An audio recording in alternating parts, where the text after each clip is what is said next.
Hi guys, it's your island girl, and I'm back with another one for you today. And today I am checking out 10 best country homes in England. All right, so I'm getting this one from eHeritage. So we're going to get right into this one. So if you want to watch this video undisturbed, the link for this video will be in the description below, and I'm getting it from eHeritage. Like I said, go over and show him some love.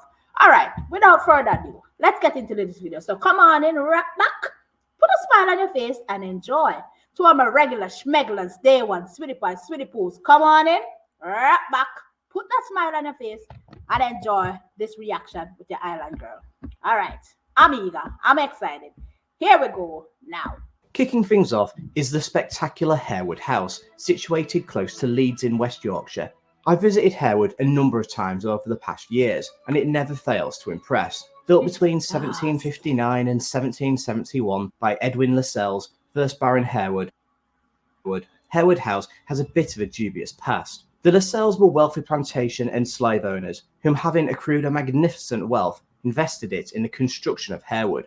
Woo! Designed by the celebrated architect John Carr, the house is certainly pleasing on the eye, and it sits within one of the most beautiful landscapes in England. The interiors too are utterly magnificent, with Robert Adam working his usual magic. In fact, these are recognised as some of his finest interiors, and the luxurious long gallery is certainly a sight to behold. What makes Harewood so impressive is its beautiful design. The exterior of the house is done in the Palladian style, and unlike most other Georgian period houses in England that might appear quite similar, Harewood has a certain panache about it and is one of my favourite examples of English Palladianism. Next up. Whatever panache mean, it got panache. It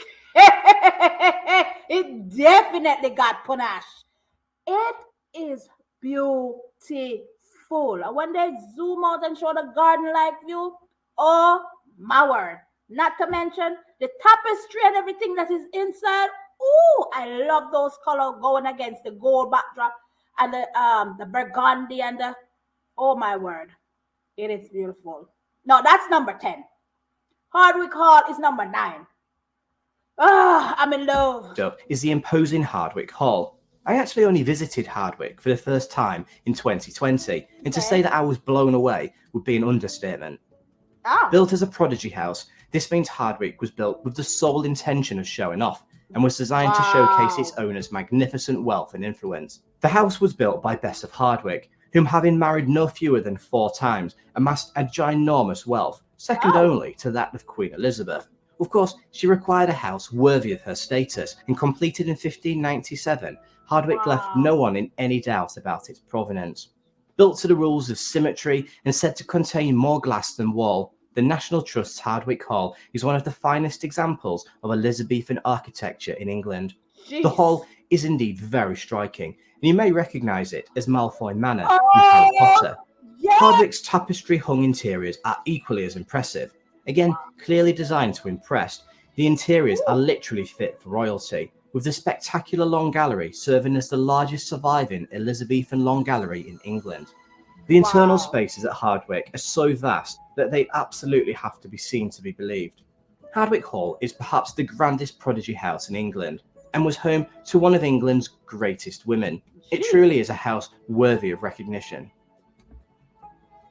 Highclere. Guys, I'm not gonna lie. I'm like, I have goosebumps just looking at these houses. But you don't call these houses, you call them palaces. Oh, Jesus, they're beautiful. Not to mention, she said, mainly, he said, mainly made with glass. Can you imagine when the sun hits that? Oh, my word. When the sun hit them glasses and shining through the... she had good taste. And look how long it was built. She certainly had good taste. Let's go on to number 8. Castle is likely most recognisable as the home of the Crawley family in the hit TV series Downton Abbey. Although Downton is set in Yorkshire, this architecturally spectacular house is actually situated in Hampshire and sits within a stunning 1,000-acre estate. What? The Highclere estate has a long history, dating back to Anglo-Saxon times. The house we see today, however, was built in 1679 when it was purchased by Robert Sawyer, Attorney General to Charles II, and also great-grandfather to the current Earl of Carnarvon. Highclere, however, owes its current striking appearance to Sir John Barry, the architect responsible for designing the House of Parliament, who in 1842 transformed the house into the spectacular castle we know and love today. The castle is particularly beautiful, and like many other great houses, features a stunning landscape designed by the legendary landscape gardener Lancelot Capability Brown. The grounds feature no fewer than 6 18th century follies and temples, and the 1,000-acre parkland has Grade 1 listed status. Man, I ain't gonna lie. Take me away. Put me on the grounds. Let's put me on the grounds of these. Like, jeez, you whiz. I'm like, it takes your breath away. It looks so magnificent. And then to be sitting on so much acres and built since 16 and still looking good, 1600. And still looking this splendid. Oh, my word. That's why I tell you, these paper houses that they make today cannot compare to these brick. They have nowhere going. They're still standing. They still look good. I'm like, oh, baby. It is beautiful. Downton Abbey. And can you imagine just to spread? The grass is so beautiful. Everything is just the greenery. Listen. No. Number 7, guys. House is a beautiful Elizabethan period home situated near to Warminster in the southwest of England. This stunning prodigy house is another historic home purported to be one of the finest examples of Elizabethan architecture and is the seat of the Marquis of Bath. Built by Sir John Thynne between 1568 and 1580, Longleat was the first of the so-called prodigy houses to be built in England, and allegedly the first to be built with the sole intention of wooing the monarch. Wow. It's a spectacularly beautiful country home, and its architect Robert Smithson was one of the most celebrated architects of the time. Woo! The house is quite exceptional and is set within 900 acres of beautiful Capability Brown landscape parkland. Longleat is famous for being the first stately home to open to the public, and also home to the first safari park outside of Africa. Amazingly, Longleat has remained in the hands of the same family since its inception nearly 450 years ago, and today is home to the 7th Marquis of Bath. Home to the same family over 400 years. 1, 900 acres. 2, man, look at the grounds. I'm like, it is so breathtaking. I know I'm repeating myself, but every one of these just said a little trickle up my spine. It is beautiful. Whatever he was trying to gain from building this, he got it. Because my approval, plus the world's approval, plus his approval, jeez, your wings, it's beautiful. Lyme is an absolutely glorious country house and park nestled on the edge of the Peak District in Cheshire. Lyme was home to the ancient Lee family for over 550 years, with the current house being constructed in the mid-16th century by Piers Ley. Although piecemeal modifications were made in the 17th century, it was in 1725 that the house underwent a massive transformation that resulted in the splendid neoclassical Palladian masterpiece we see today. Lyme is a wonderfully beautiful house, combining its Tudor core with Georgian Palladian architecture and stunning 19th century interiors. As if this wasn't enough, the house is further complemented by its surrounding moorlands and formal gardens. Lyme is a truly magnificent house, and you might recognise it from the BBC's 1995 TV adaptation of Pride and Prejudice. Lyme stands in as Mr. Darcy's Pemberley estate, testament to its incredible reputation. Now in the care of the National Trust, Lyme is one of the most impressive houses in the Trust's portfolio and a very popular tourist destination. Guys, look. Jeez, we see. Pride and Prejudice, I know that show. And listen, that is beautiful. Like, man, he keeps saying homes. These ain't no homes. These are some magnificent castles in my eyes, because these don't look like no country homes to me. Like, how much would it cost to get one of these? Like really, like seriously. Man, it's just breathtaking. It just listen, I will be visiting some of these when I get there. I have to. There's no going around that. Like, oh, baby, I'm telling you your history. Oh. Like Hardwick Hall, Bly House is a stunning example of an Elizabethan prodigy house. Built for and largely designed by William Cecil, Lord High Treasurer to Queen Elizabeth, this incredible structure is one of the finest 16th century houses in existence today. Wow, 16th century! Situated in Stamford in Lincolnshire, construction of this spectacular house was begun in 1555 with the erection of the East Range. It took around 32 years for building work to be fully concluded, however, with the north front not being completed until 1587.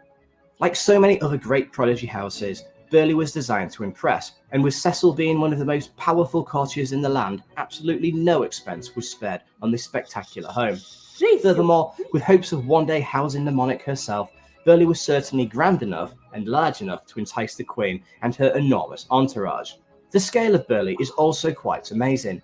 Featuring 35 major rooms and 80 smaller ones, this enormous palace of a house is like nothing else of this period. Architecturally spectacular and featuring decorative chimneys that dominate the skyline, Bly is one of the most magnificent country houses in England. Man, here we go with this country house No again. top list would be complete without the... Look, I don't know how he just said simply country house. What I'm just...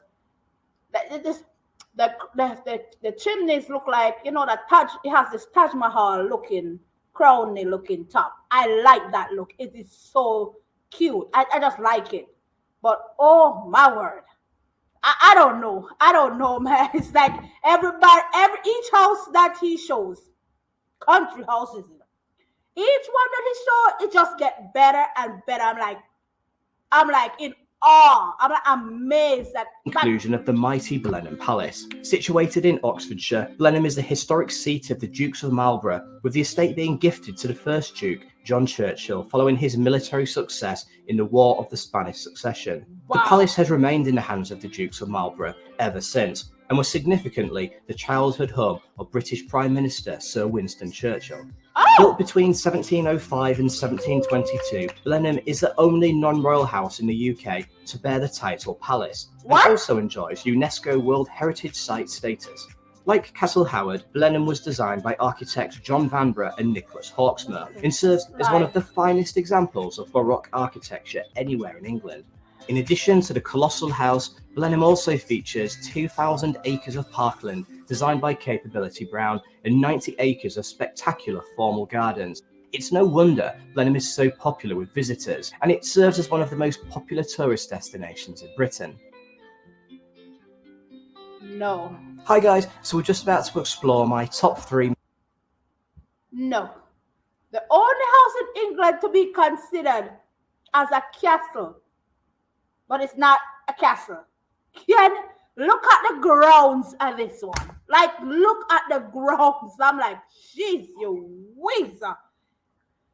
No, it's on my list. It's on my list as well. Wow. Most magnificent stately homes in England. But before we do, I've got a quick favour to ask. Okay. If you enjoy what I'm doing and you want to see more videos like this, then please do hit that subscribe button. And also give this video a thumbs up if you enjoy it. I don't get paid to do this, so your support is incredibly valuable to me, and it means that I can keep making these videos. Anyway, on with the top 3. I'm on board with him, please. Nestled in the Derbyshire Dales sits one of England's grandest and most famous homes. Likely recognised as the home of Mr. Darcy in 2005's film adaptation of Pride and Prejudice, Chatsworth serves as the seat of the Duke of Devonshire, and has been the home of the Cavendish family since Bess of Hardwick and her husband William Cavendish purchased the estate in 1549. Wow. Cavendish was Bess's second husband and had amassed a small fortune as a commissioner for the dissolution of the monasteries. Having purchased a number of properties together in Bess's home county of Derbyshire, it was Chatsworth where they chose to construct a magnificent Elizabethan home. Little of this remains today, however, with the house being completely remodelled in 1707 by the first Duke and further expanded and modernised by the 6th Duke in the late 18th century. The result is one of the most opulent and easily recognisable homes in the world, and one of the UK's most visited tourist attractions. One of the reasons why visitors keep coming back is the magnificent interiors. The painted hall, for example, is one of the most exquisite indoor spaces, and the magnificent library is recognised as containing the largest private collection of books anywhere in the UK. The grounds too are absolutely exquisite, with key features being a monumental Victorian rock garden and a magnificent 300-year-old cascade. Chatsworth is truly breathtaking and is well worth its status as one of the UK's most spectacular stately homes. Oh, baby. Oh, Lord. Take me away. Guys, this is one of the things that I keep stressing. Look how long these houses have been built. And look at them now. It's magnificent the way it is. Period, point blank. You cannot get around that. Now, not to mention when you step inside and you look at them tapestries on the wall, the flooring. I'm like, it's like you don't want to touch it. They look like fairy tale. Everything just looks, it looks so amazing that it looks unreal. I don't know if you understand what I'm getting at. Don't get me wrong. It just looks like it's a piece of art that you don't want to touch. From the outside to the inside, from the lawn to everything. It just, man, guys, I ain't gonna lie. That's why I keep stressing, man. Brick, you can't go wrong with brick. It's one of the largest, grandest and most iconic stately homes in the UK. Situated in the Howardian Hills in Rydale in North Yorkshire, this colossal stately home has been in the hands of the Howard family for over 300 years. Built for Charles Howard, the 3rd Earl of Carlisle, the house was dramatist John Vanbragh's first ever commission and largely constructed in the Baroque style. With construction beginning in 1699, the bulk of the house was completed in just 10 years. That said, it took around 100 years for the house to be considered finished. Castle Howard sits at the heart of a 9,000-acre estate, which in addition to the house comprises parkland, farmland, temples, monuments and mock castle walls. The estate is vast indeed and truly extraordinary. Castle Howard is particularly iconic as it serves as the home of Sebastian Flyte in the film and TV adaptations of Brideshead. More recently, however, the house featured as the country home of the Duke of Hastings in the popular Netflix production Bridgerton. What makes Castle Howard so spectacular is its extravagant architecture and opulent interiors. The Great Hall, for example, serves as one of the most elaborate and magnificent indoor spaces anywhere in the UK and is truly a sight to behold. Castle Howard is my personal favourite country home in the UK and is bested only in terms of size by my number 1 entry. No, take me away. Jeez. Guys, look at this. Look at the ceiling. Just, man, back in the days, I don't know what these artists were thinking, but jeez, their mind, their thought process building these homes was just magnificent. You understand me? Anybody owning one of these homes? Do you want to marry me? Do you want to marry me? Please. I can sleep outside. Guys, it's just beautiful. You look at, when you look at these, they look so peaceful. Listen, the architecture and the architect. Come, I don't know what it interfered in her head, but something was in there because she's the whiz. So if we're down to the wire, we're about to get to number 1. Jeez, the whiz. What number 1 look like? Hey, here we go. Coming in at number 1 is the gargantuan Wentworth Woodhouse. Situated in Rotherham in South Yorkshire and currently undergoing a multi-million-pound restoration, Wentworth Woodhouse is one of the largest houses in Europe and features the longest facade of any house in England. Largely built by Thomas Watson Wentworth, the first Marquis of Rockingham, this incredible structure replaced an earlier Jacobean house that had served as the historic seat of the Earl of Stafford. Thomas had inherited the Wentworth estate and fortune from his father, who had in turn inherited it from his maternal uncle, William Wentworth, the 2nd Earl of Stafford. This was something that had been bitterly resented by the Earl's cousin, Thomas Wentworth, who had fully expected to inherit the family fortune and titles when the Earl died childless in 1695. Thomas Watson Wentworth then found himself in possession of the mighty Wentworth Woodhouse, and not to be outdone by his jealous Wentworth cousins, who were busy at work creating the nearby Wentworth Castle, set about creating the most magnificent house England had ever seen. Built in 2 campaigns, the Baroque-styled West Range took place between 1725 and 1735. The paint had yet to dry on this, however, before Thomas turned his eye to the erection of an even larger and grander East Range. Built in the more fashionable Palladian style, this new range was completed in around 1750 and was considered the first great Palladian house in England. The interiors of Wentworth Woodhouse are considered some of the finest Georgian period interiors anywhere in the country, and it is reckoned that the house has around 365 rooms.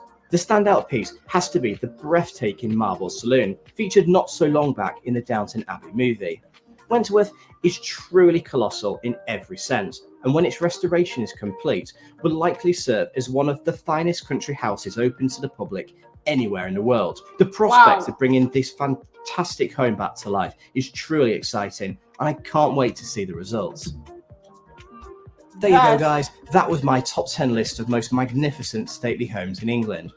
You may agree or you may disagree with my list. That's absolutely fine. I agree. Please leave me a comment. Let me know what you think is the most magnificent stately home in England. I really hope that you've enjoyed this video. Guys, I ain't gonna lie. I am not going to lie.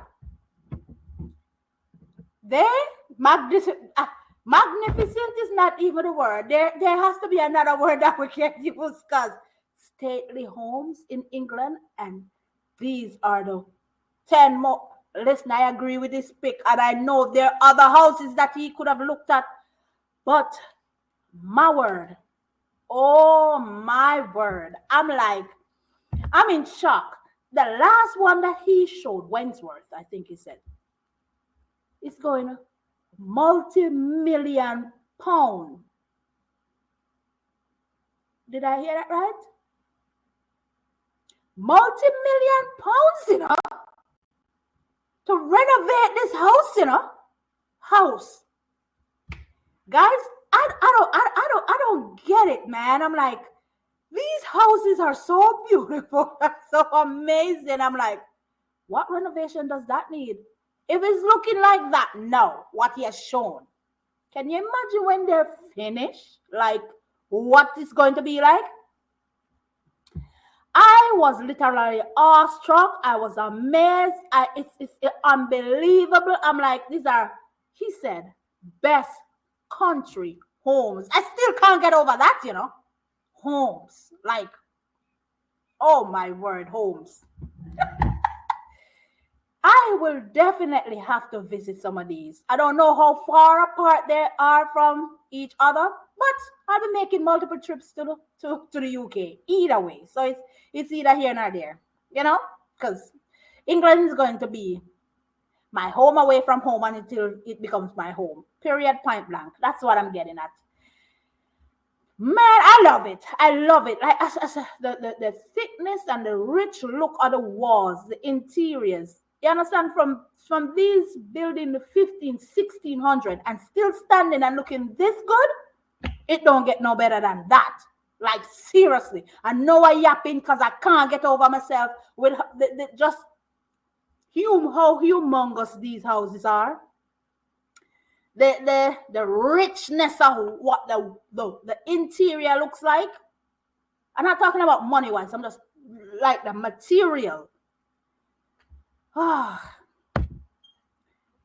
It's your island girl, and I'm running out of here. I know. I'm chatting all natural today. Can you see your girl wearing her natural hair? Sure, pretty so. I'm digressing. You know what? It's an island girl, and I'm running out of here. Please, guys, come on in, right back. Put a smile on your face and enjoy. All right?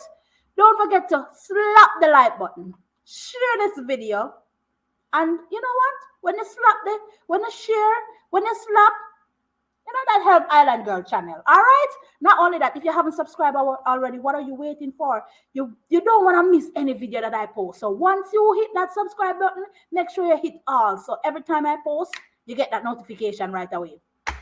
And me still chatting. them houses get underneath my skin, boy. But PO box is in the description below. Link for this original link. If you don't want to hear me yapping, in the description below. Not only that, right back, relax, and continue to enjoy your lives. And if you wish to become a member to the channel, it's in the description below as well, the link. Love you guys, and I'll catch you guys in another video. See you guys in another video. Bye. Man, that was amazing.